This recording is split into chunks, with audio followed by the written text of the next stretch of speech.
8 Things You May Not Know About Sitting Bull. Get the facts about one of the most legendary Native Americans of the 19th century. He was originally named Jumping Badger.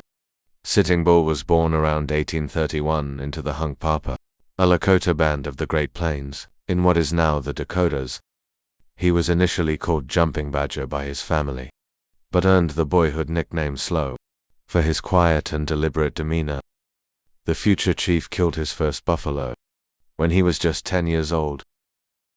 At 14 he joined a Hunkpapa raiding party and distinguished himself by knocking a Crow warrior from his horse with a tomahawk in celebration of the boy's bravery. His father relinquished his own name and transferred it to his son. From then on, Slow became known as Tatanka Yotunka or Sitting Bull. Sitting Bull was credited with several legendary acts of bravery. Sitting Bull was renowned for his skill in close quarters fighting and collected several red feathers, representing wounds sustained in battle. Collecting of red feathers was a form of counting coup, meaning touching an enemy but allowing him to live, which was also a disgrace for the person who was counted coup on. As word of his exploit spread, his fellow warriors took to yelling, "Sitting Bull, I am he," to intimidate their enemies during combat. The most stunning display of his courage came in 1872, when the Sioux clashed with the U.S. Army during a campaign to block construction of the Northern Pacific Railroad. As a symbol of his contempt for the soldiers, the middle-aged chief strolled out into the open and took a seat in front of their lines. Inviting several others to join him, he proceeded to have a long, leisurely smoke from his tobacco pipe, all the while ignoring the hail of bullets whizzing by his head.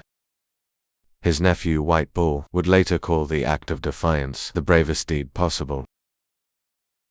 He was the first man to become chief of the entire Lakota Sioux Nation. In the 1860s, Sitting Bull emerged as one of the fiercest opponents of white encroachment on Sioux. His resistance usually took the form of raids on livestock and hit-and-run attacks against military outposts, including several against Fort Buford in North Dakota. Knowing that the Indians required unity to face down the might of the U.S. Army, Sitting Bull's uncle, Four Horns, eventually spearheaded a campaign to make the war chief the supreme leader of all the autonomous bands of Lakota, a position that had never before existed. Sitting Bull was elevated to his new rank sometime around 1869. Other hunting bands later flocked to his banner, and by the mid-1870s his group also included several Cheyenne and Arapaho bands. Sitting Bull had a spiritual premonition of his most famous victory. Though mainly remembered as a warrior and political leader, Sitting Bull was also a Lakota Wichita Wake, a type of holy man believed to have the gift of spiritual insight and prophecy. During a Sundance ceremony in early June 1876, he made 50 sacrificial cuts into each arm and danced for hours before falling into a trance. When he awoke, he claimed to have witnessed soldiers tumbling into his camp like grasshoppers falling from the sky, a vision he interpreted to mean that the Sioux would soon win a great victory. Just a few weeks later, on June 25th, the prophecy was fulfilled when Lieutenant Colonel George A. Custer's 7th Cavalry attacked the encampment in what became known as the Battle of the Little Bighorn. Spurred on by Sitting Bull's vision, the numerically superior Indians surrounded the Blue and completely obliterated Custer's contingent of over 200 troops. He didn't lead the Indians at the Battle of the Little Bighorn. Following the rout of the Little Bighorn, many people credited Sitting Bull with having masterminded the Indian victory. Some even claimed the 45-year-old had once attended the military academy at West Point. But while Sitting Bull was active in protecting the camp's women and children during the attack, he seems to have left the fighting to the younger men, most of whom battled in disorganized groups. The Indians were no doubt energized by Sitting Bull's prophecy, but the main heroes on the day were his nephew, White Bull, and the Oglala Lakota warrior Crazy Horse, who led a charge that supposedly split the soldiers' lines in two. Sitting Bull spent 4 years in exile in Canada. After the embarrassment at the Little Bighorn, the U.S. Army doubled down on its efforts to defeat the Plains Indians and forced them onto reservations. Sitting Bull refused to submit, however, and in May 1877 he led his followers across the border to the safety of Canada. He would spend the next 4 years hiding out in the land of the grandmother, as he called Queen Victoria. But the disappearance of the buffalo eventually drove his people to the brink of starvation.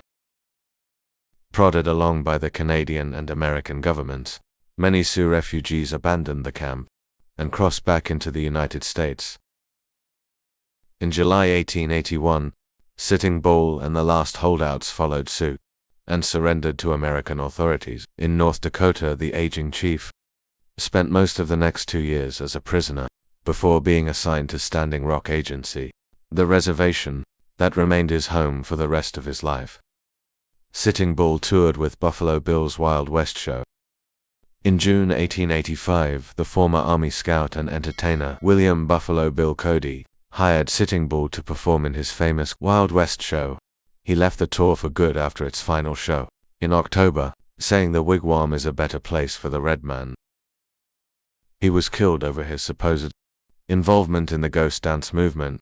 Beginning in 1889, many reservation tribes were gripped by the ghost dance, a spiritual movement that spoke of a messiah who would bury the white man's world under a layer of soil and allow the Indians to return to their old ways. Sitting Bull had been at the forefront of preserving the Lakota's traditional culture. He still lived with 2 wives and stubbornly resisted converting to Christianity. And it wasn't long before the authorities became convinced he might use the ghost dance movement to foment a resistance or lead a breakout from the reservation. On the morning of December 15, 1890, reservation agent James McLaughlin dispatched a party of Lakota policemen to arrest Sitting Bull and bring him in for questioning. The men succeeded in dragging the 59-year-old from his cabin, but the commotion caused a large group of his followers to converge on the scene. One of the ghost dancers fired a shot at the policeman, setting off a brief gun battle.